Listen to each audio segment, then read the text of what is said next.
এটা উচিত ছিল সবারই একযোগে হাত উঁচা করা, যে আমরা সকলেই পারি। এখন আসেন, ফায়ার সার্ভিস এমন একটা বাহিনী, আপনার ছুটি হয়ে গিয়েছে, রাস্তায় অ্যাক্সিডেন্ট করেছেন, শুধু ফায়ার সার্ভিসকে একটা সংবাদ দিবেন, ফায়ার সার্ভিসের উদ্ধারকারী গাড়ি এসে আপনাকে হাসপাতালে পৌঁছে দিবে, এর বিনিময়ে কোনো টাকা লাগবে না। তাহলে নাম্বারটা জানা জরুরি না? গভীর রাত্রি বৃদ্ধ মা বাবা, সন্তান সম্পর্ক স্ত্রী অসুস্থ হয়ে গিয়েছে, তাকে হাসপাতালে নেওয়ার প্রয়োজন পড়েছে, তাৎক্ষণিকভাবে ফায়ার সার্ভিসকে সংবাদ দিবেন, ফায়ার সার্ভিসের অ্যাম্বুলেন্স আপনাকে নিয়ে হাসপাতালে পৌঁছে দিবে, এর বিনিময়ে টাকা লাগবে না। কি পরে একটা হাততালি দেওয়া উচিত ছিল না?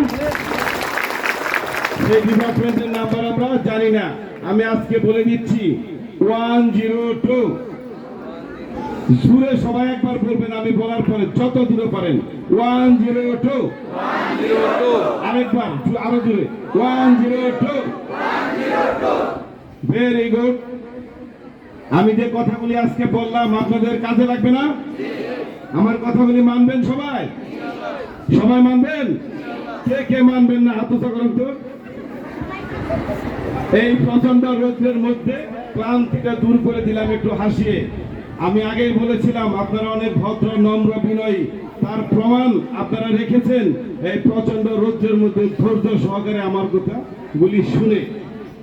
এর জন্য আপনাদেরকে আবার আমি ধন্যবাদ জানাচ্ছি। ভবিষ্যতে আবার দেখা হবে আপনাদের সাথে। আসসালামু আলাইকুম। ঠিক আছে, এখন সবাই আমরা সুন্দরভাবে চলে যাবো। হরিবতা করবেন না, ধানাধানি করবেন না, আমাদের তো স্বভাব খারাপ, ধানাধানি করি।